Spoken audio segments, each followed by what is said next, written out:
Hello students, कैसे आप सभी। आई होप आप सभी अच्छे होंगे। मैं दिशा स्वागत करती हूँ आपके अपने ही परिवार फिजिक्स गुरु में, जहाँ हम पढ़ रहे हैं ग्रेजुएशन के लिए फिजिक्स, केमिस्ट्री और मैथ्स। ये क्लास हमारी केमिस्ट्री के लिए और इसमें हमारी बीएससी फोर्थ सेमेस्टर के लिए क्या चल रही है, unit second quantum mechanics, elementary quantum mechanics. तो इसमें आज हमारा कौन सा है, आज हमारा नया टॉपिक चलेगा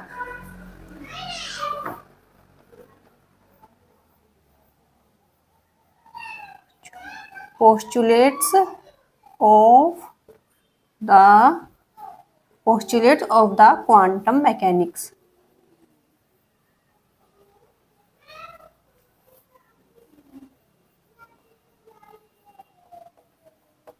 postulate of the quantum mechanics। तो ये डाल लो आप भी। ये हमारा क्या चलेगा, आज टॉपिक चलेगा जो हमारा क्वांटम मैकेनिक्स है, उसका आज क्या है, पोस्टुलेट के बारे में हम बात करेंगे। ये एक तरह से आप क्या मान लो, ये क्वांटम मैकेनिक्स के लिए कुछ रूल हैं, रूल दिए गए हैं जिन पर हमारी क्वांटम मैकेनिक्स क्या काम करती है। इन्हीं पर क्या हमारी पूरी की पूरी क्वांटम मैकेनिक्स जो है वो चलती है। तो पहले पोस्टुलेट की बात करते हैं। जो हमारा क्वांटम मैकेनिक्स, जो हमारा पोस्टुलेट है क्वांटम मैकेनिक्स का, वो पहला कौन सा है, लिख लेते हैं। पहले वाला कौन सा है, तो पहले हम समझ लेते हैं। किसी भी सिस्टम की फिजिकल स्टेट को डिफाइन करने के लिए जो साई है हमारा एज ए वेव फंक्शन क्या करता है, काम करता है। ये साई कोई नया नहीं है हमारे लिए, हमारे सामने पहले भी आ चुका है। तो इसको हम क्या बोलते हैं, साई। तो किसी भी फिजिकल स्टेट को डिफाइन करने के लिए, ठीक है, क्या होता है, जो हमारा साई है एज ए वेव फंक्शन क्या करता है, काम करता है, वर्क करता है। तो पहला ये क्या था, हमारा पहला पोस्टुलेट। तो हम पहला पोस्टुलेट क्या कर लेते हैं, लिख लेते हैं, फिर थोड़ा सा और बाद में समझ लेंगे। ठीक है, चलो लिखते हैं पहले।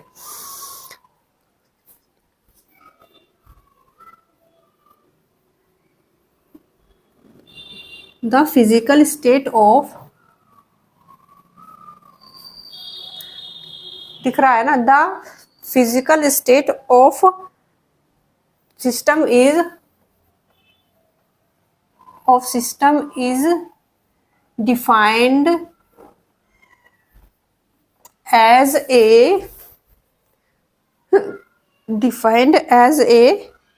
as the wave function।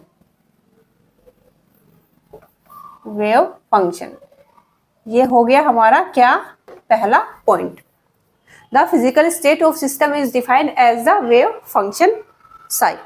जो हमारा ये है साई है, जो वेव फंक्शन है, जो ये साई होते हैं, जो हमारा साई फंक्शन होता है, ये जो होता है, जो पोजीशन और टाइम का क्या होता है, फंक्शन होता है। किसका, पोजीशन और टाइम का क्या होता है, फंक्शन होता है। जैसे कि हमने पढ़ाई है, क्या पढ़ा है, हमने पढ़ा है क्वांटम मैकेनिक्स में, जो क्वांटम मैकेनिज्म है उसमें हमने क्या पढ़ा है कि मूविंग पार्टिकल जो होता है, जो मूविंग पार्टिकल होगा, तो उसकी नेचर को जब स्टडी किया जाता है तो क्या होता है, जो पार्टिकल होता है वो मूविंग होता है। क्वांटम मैकेनिक्स में जब हम क्या करते हैं, स्टडी करते हैं, तो जो हमारा पार्टिकल है वो क्या होगा, मूविंग पार्टिकल होगा। यही तो स्टडी किया था। तो क्या होता है, तो टाइम के साथ साथ क्या होगा, उसकी पोजीशन भी चेंज होगी। क्या होगी, टाइम के साथ साथ उसकी पोजीशन भी चेंज होगी। जैसे कि आप ये मान लो, जैसे ये है, एक सेकंड रुको, ये जैसे ये मान लो आप, ये है, ये पार्टिकल है, जो मूविंग पार्टिकल है, तो ये मूव करता रहेगा। अब यहाँ है, अब यहाँ है, यहाँ है, तो इसकी पोजीशन चेंज होगी। तो क्या होगा, इसका टाइम, इसको हम कैसे करेंगे, कैसे, इसको हमें कैलकुलेट करने के लिए हमें किन चीजों का मालूम होना चाहिए, एक्स वाई जेड, और क्या, ये तो पोजीशन होगी और ये हो गया हमारा टाइम। तो साई के लिए ये हमें क्या होना चाहिए, ज्ञात होना चाहिए। तो हमारा ये क्या था, ये हमारा पहला पोस्टुलेट था। ठीक है, हो सकता है आपको ये पढ़ने में, ठीक है, आसान ना लगे, कठिन लगे, पर ये हमको फिर भी पढ़ना है, क्योंकि ये हमारे काम में आते हैं, पढ़ना है, इम्पोर्टेंट है, 1-2 नंबर का आ ही जाता है। तो हमें ये एक तरह से हम इन्हें याद कर लेंगे। ठीक है, याद, जैसे कि रूल है, कुछ रूल्स बने होते हैं, रूल है, फॉर्मूला है, वो भी तो हम याद ही करते हैं। ना समझ में आए तो हम याद ही तो करते हैं, लेकिन यहाँ समझाने की पूरी कोशिश की जाएगी। लेकिन फिर भी अगर समझ में ना आए तो आप इनको प्लीज याद कर लेना। ठीक है, तो हम क्या करते हैं, हम दूसरे पोस्टुलेट की बात करते हैं। इसका एक बार स्क्रीनशॉट लो, फिर आगे चलते हैं। तो ये हो गया होगा। अब हम क्या चलते हैं, सेकंड पोस्टुलेट की तरफ चलते हैं।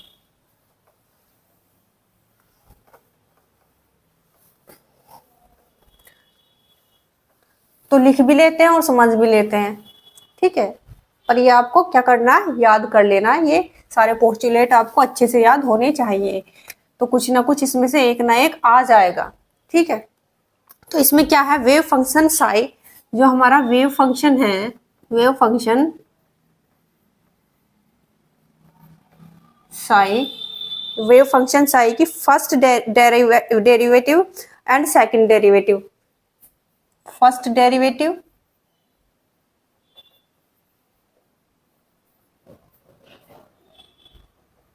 एंड सेकंड डेरिवेटिव, ये लिख लें फिर समझते हैं, ये लिख लें फिर समझते हैं। First derivative and second derivative क्या होनी चाहिए, वेल बिहेव्ड, क्या होनी चाहिए, वेल बिहेव्ड।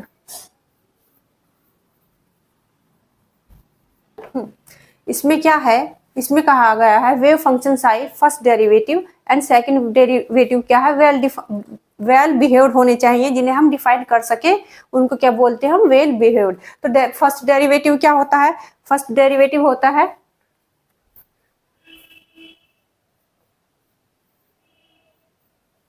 ये पढ़ा है हमने। और सेकंड डेरिवेटिव क्या होता है, यहां लिख देती हूँ, हाँ यहां लिख लेते हैं, इसे इधर को लिख के, वेल बिहेव्ड, ठीक है। यहाँ सेकंड डेरिवेटिव हम लिख लेते हैं, कुछ नहीं आएगा, ये स्क्वायर आ जाएगा, डेल स्क्वायर साई और डेल एक्स स्क्वायर, ये क्या है, सेकंड डेरिवेटिव। तो ये कैसे होने चाहिए, वेल बिहेव्ड होने चाहिए। ये हमारा कौन सा था, सेकंड पोस्टुलेट। अब इसमें जो हमारा वेल बिहेव्ड है वो क्या होता है, वो होता है जिसमें हम क्या कर सकते हैं, इसको डिफाइन कर सकते हैं। अब जो साई है, साई की क्या होती है, बहुत सारी वैल्यूज होती हैं, जो साई की क्या होती है, बहुत सारी वैल्यू होती है जिन्हें हम डिफाइंड कर सकते हैं। कुछ तो उसमें ऐसी होती हैं जिनको हम डिफाइन कर सकते हैं, कुछ ऐसी होती है जिनको हम डिफाइंड नहीं कर सकते।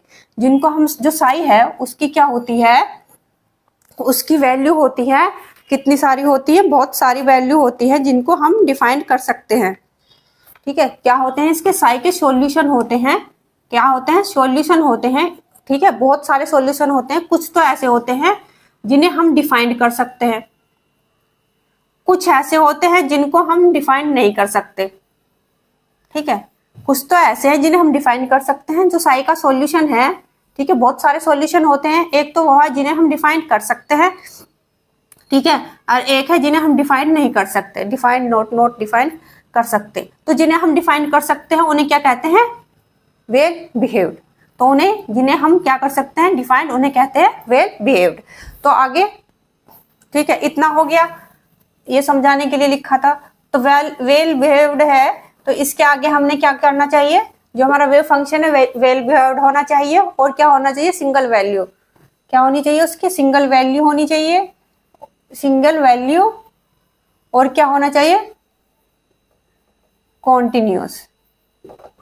ये चीज भी क्या होनी चाहिए इसमें, सिंगल वैल्यू, यानी कि हर एक एक्स के लिए, हर एक एक्स के लिए क्या वैल्यू होनी चाहिए, एक ही वैल्यू होनी चाहिए, क्या होनी चाहिए, सिंगल वैल्यू होनी चाहिए और कॉन्टिन्यूस होनी चाहिए। जब हमें ये चीज मिल जाएंगी, जब ये कंडीशन को इनको फॉलो करेंगे, well behaved, single value and continuous, तो क्या होगा, करेंगे, कंडीशन को फॉलो करेंगे तो नॉर्मलाइज कंडीशन को भी फॉलो करेंगे। क्या करेंगे, नॉर्मलाइज्ड कंडीशन को भी क्या करेंगे, फॉलो करेंगे, ठीक है। क्या करेंगे, नॉर्मलाइज्ड कंडीशन को भी क्या करेंगे, फॉलो करेंगे। अब ये नॉर्मलाइज्ड कंडीशन क्या है, ठीक है, अब ये नॉर्मलाइज्ड कंडीशन क्या है, अब इसके बारे में बात कर लेते हैं। एक बार देखो आप आगे, अब हम यहाँ लिखते हैं, ये लिख रहा है नॉर्मलाइज्ड कंडीशन, क्या होगी नॉर्मलाइज्ड कंडीशन, एक अच्छे से लिख देती हूँ इसे, यहाँ लिख लो, फिर आगे नॉर्मलाइज्ड कंडीशन, ठीक है। तो नॉर्मलाइज्ड कंडीशन क्या होगी, एक बार इधर देखो क्या होगी,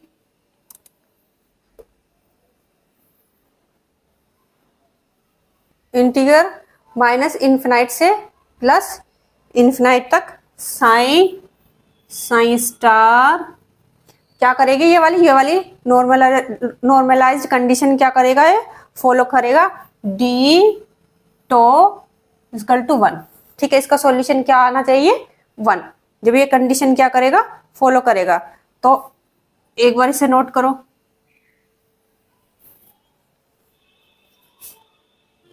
इसमें ये साई स्टार क्या है, कॉम्प्लेक्स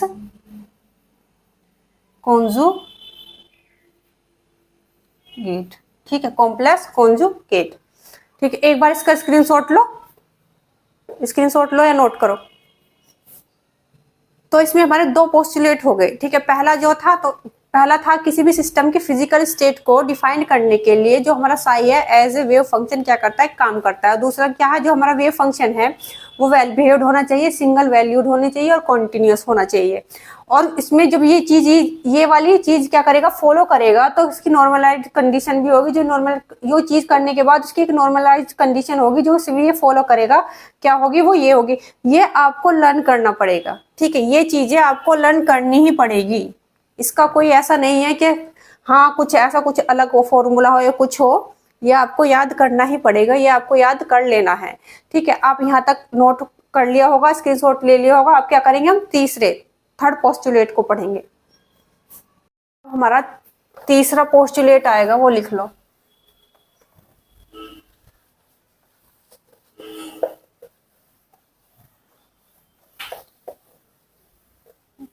ये थोड़े से मतलब ये हार्ड है ही, इनको आप याद कर लेना, याद करोगे तो हो ही जाएंगे। इनको एक तरह से रूल की तरह समझ लेना कि फॉर्मूला है, फॉर्मूला भी तो याद करते हैं, तो इन्हें भी हम कर लेंगे याद। ठीक है, द फिजिकल ऑब्जर्वेर, इसे लिख लो। जो हमारा तीसरा पोस्टुलेट है, पहले लिख लेते हैं फिर समझ लेते हैं।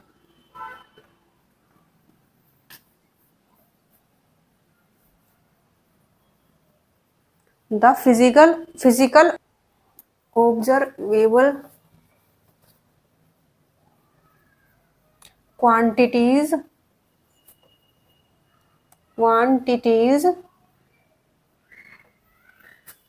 the physical observable quantities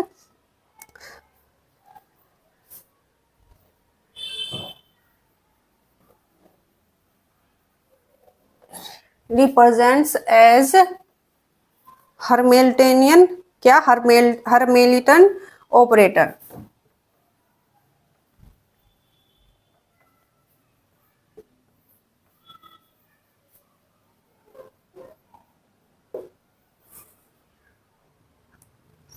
हर्मिल्टन, इसे ठीक कर लेना।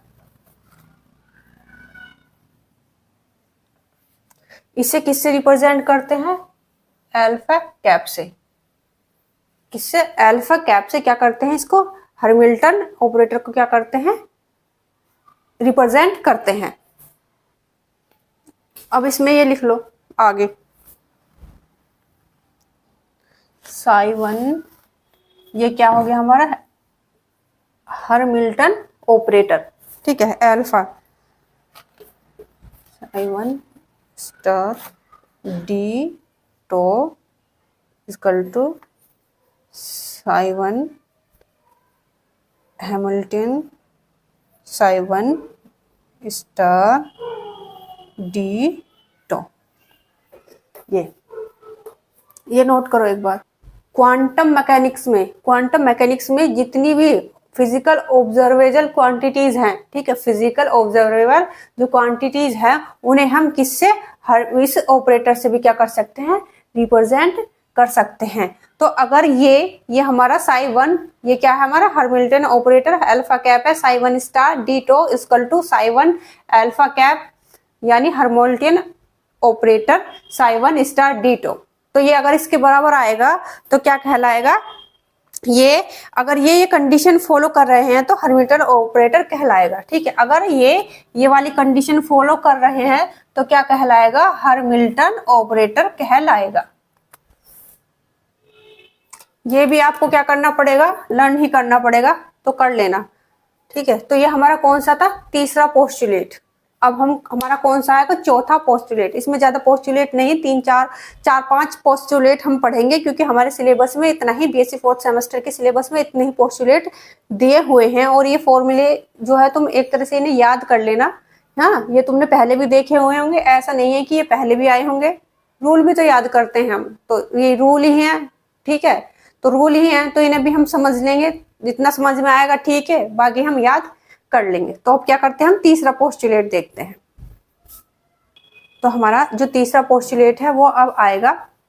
तो ये क्या कहता है हमारा तीसरा पोस्टुलेट, हम जितनी भी क्या वैल्यूज निकालते हैं, जितनी भी वैल्यू निकालते हैं वो एवरेज, क्या वो एवरेज वैल्यू निकालते हैं। हम जितनी भी वैल्यूज निकालते हैं, क्या निकालते हैं, वो एवरेज वैल्यू निकालते हैं। क्योंकि हमने पढ़ा था, क्या पढ़ा था, जो मूविंग पार्टिकल्स हैं, जितने भी मूविंग पार्टिकल्स होंगे वो क्या करेंगे, हाइजेनबर्ग के अनसर्टेनिटी प्रिंसिपल को क्या करेंगे, फॉलो करेंगे।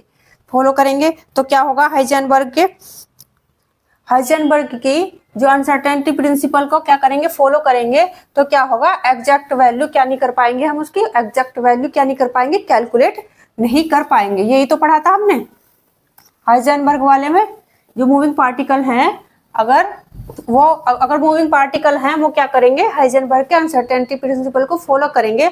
और वो क्या नहीं करेंगे, एग्जैक्ट वैल्यू क्या नहीं करेंगे, एग्जैक्ट वैल्यू कैलकुलेट नहीं कर सकते हैं। अब जब एग्जैक्ट वैल्यू कैलकुलेट नहीं करेंगे, ठीक है, जब हम किसी quantities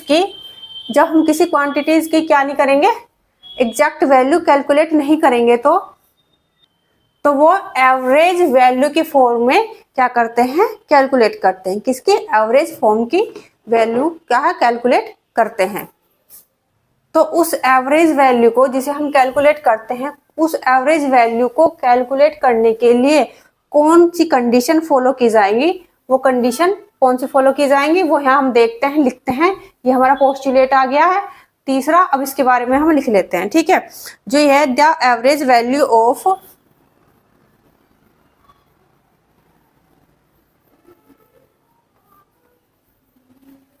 the average value of expectation quantities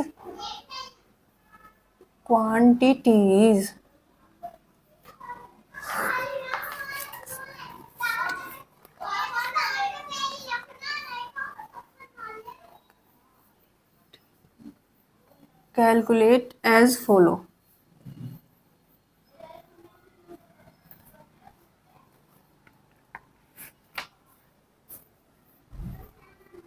एक बार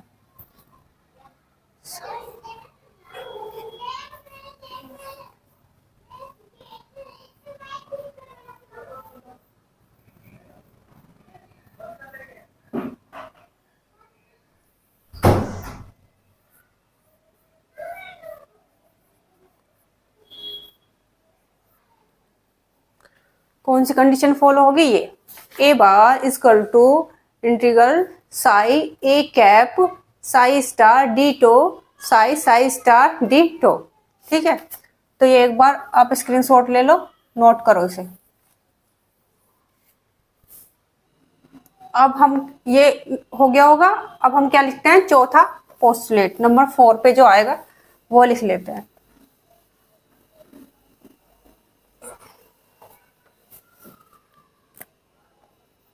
नंबर 4 जो पोस्टुलेट है वो है हमारा,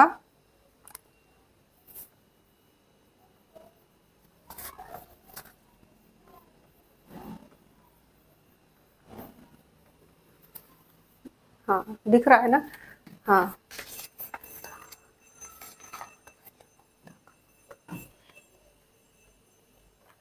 the allowed value of observable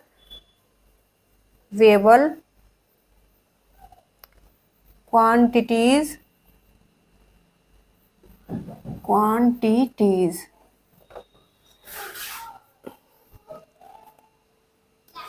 is eigen value। ये हमारा जो नंबर 4 का पोस्टुलेट है वो क्या है, वो कहता है किसी भी ऑब्जर्वेबल क्वांटिटीज की जो अलाउड वैल्यू होगी क्या होगी, जो अलाउड वैल्यू होगी वो क्या होगी, आइगन वैल्यू। अब आइगन वैल्यू क्या होता है, अब आइगन वैल्यू क्या होता है, अब देखो इधर देखते हैं क्या होती है आइगन। हमने हैमिल्टोनियन ऑपरेटर पढ़ा था, उसका एक टॉपिक है पूरा वो पढ़ा था, तो उसमें हमें समझने की जरूरत नहीं है, हमें पता ही है क्या है, यही तो है हैमिल्टोनियन ऑपरेटर, जिसे हम किससे रिप्रेजेंट करते हैं, ऐसे तो रिप्रेजेंट करते हैं ना, ये तो हमें ध्यान होगा। तो क्या होती है आइगन वैल्यू, जैसे हम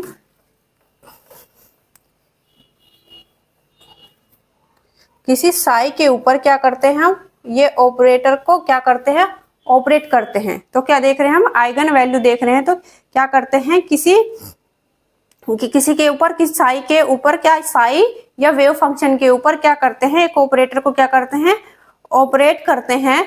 तो क्या करते हैं, इसकी क्या वैल्यू निकल के आती है, ठीक है, हमें पता है जो ये हमारे ऑपरेटर्स हैं ये क्या बताते हैं, इलेक्ट्रॉन की क्या पोजीशन, ठीक है, डिस्टेंस, एनर्जी, क्या सबकी क्या देते हैं, जानकारी देते हैं। तो इसलिए अगर हम हैमिल्टोनियन ऑपरेट को क्या करते हैं, ऑपरेट करते हैं, तो ये क्या देता है, इलेक्ट्रॉन की एनर्जी की क्या देता है, जानकारी देता है। तो इसमें क्या होगा, हमारा जो ये ई होगा, ये एनर्जी जो होगा ये क्या होगी, हमारी आइगन वैल्यू होगी, क्या होगी, आइगन वैल्यू। इसको हम क्या कहते हैं, आइगन वैल्यू। समझ में आया क्या होती है आइगन वैल्यू। और ये साई है, इसको क्या बोलते हैं हम, इसको बोलते हैं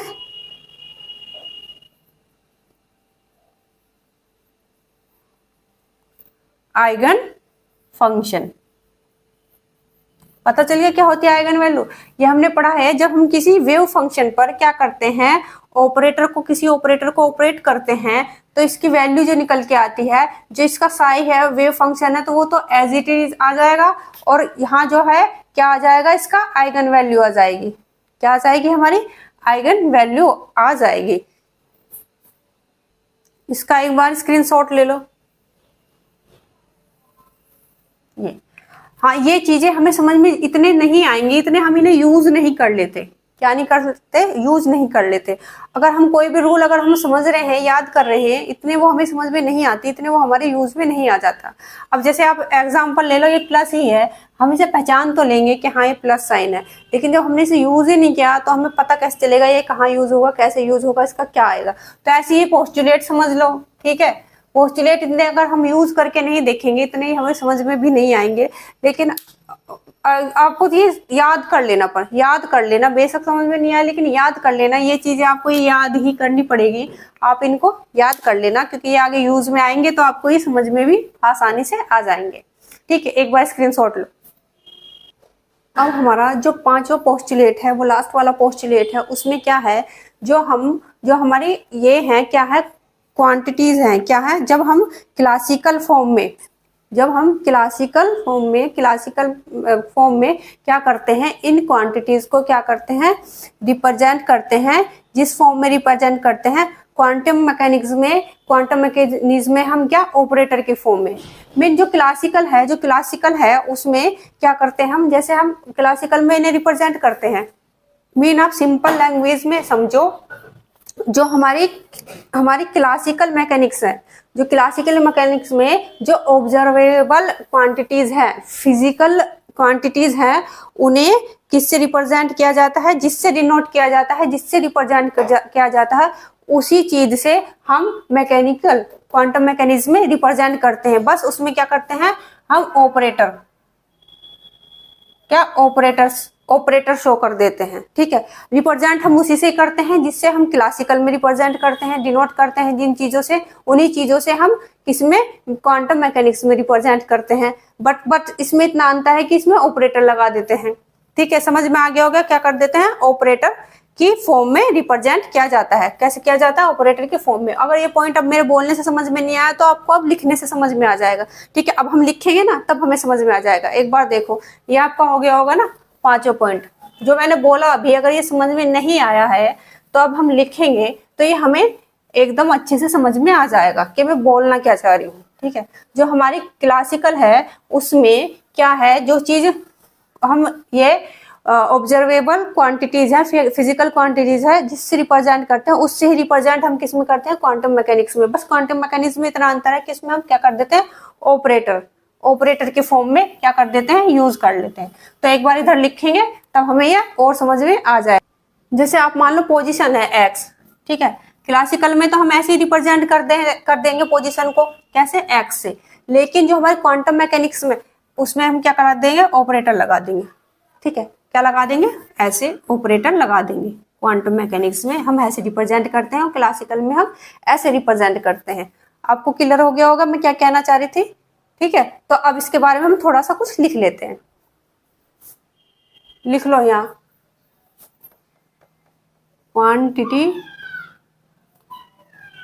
क्वांटिटी पोजीशन क्लासिकल, इसको देख के ही, मतलब इस टेबल को देखते ही आपको ये वाला पॉइंट क्लियर हो जाएगा। यहां लिख लो आप, क्वांटम मैकेनिक्स ऑपरेटर।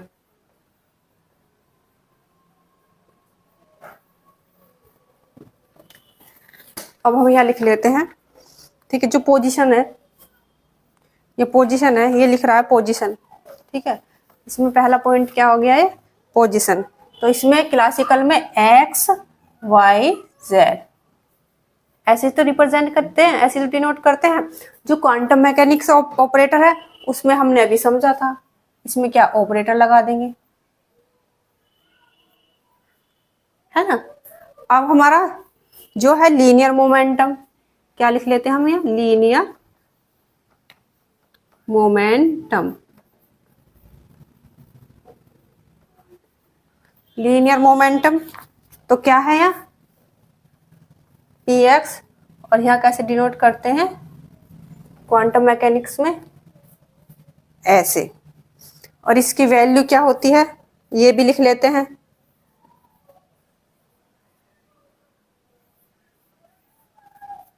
इसकी वैल्यू क्या होती है, h/2πi del x। Angular momentum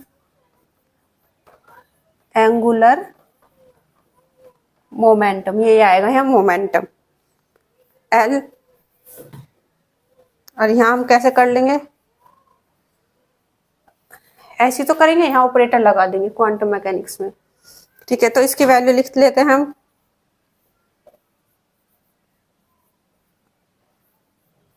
del upon del r, h/2πi r del upon del r, ठीक है। ये इसकी है, ये इसकी है। अब टोटल एनर्जी,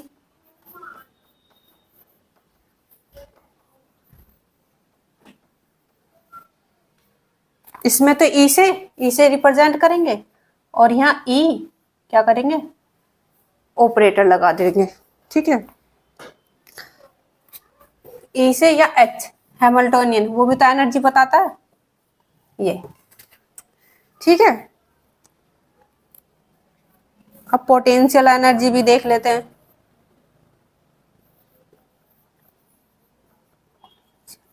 पोटेंशियल एनर्जी इससे, क्लासिकल में तो इससे डिनोट करते हैं, और इसमें क्या करेंगे, ऑपरेटर लगा देंगे। ये हमारा कौन सा था, पांचवा पोस्टुलेट, ठीक है। आई होप आपको ये क्लियर हो गए होंगे। जो पोस्टुलेट है ना क्लियर हुए हैं तो आप याद कर लेना, ठीक है। ये इतने इजी भी नहीं है, मुझे पता है, याद कर लेना। अगर समझ में नहीं आया तो याद कर लेना, पर कर लेना, इसमें ये इंपॉर्टेंट है, 1-2 नंबर का आता ही आता है। और ये हमारे आगे क्वांटम मैकेनिक्स में यूज भी होता है। ये हमने पहले भी पढ़े हुए हैं, ऐसा नहीं है कि हमारा पहली बार आया है, क्योंकि हम बीएससी 4th सेमेस्टर में ये पहले भी आए होंगे, ऐसा नहीं है नहीं आए। तो आप इन्हें क्या करेंगे, याद कर लेंगे। ये वाली टेबल भी अच्छे से देख लेंगे, सिंपल ही है, कुछ नहीं है इस टेबल के अंदर, ये आप बना लेंगे अच्छे से तो और सही रहेगा। आज के लिए इतना ही, थैंक यू।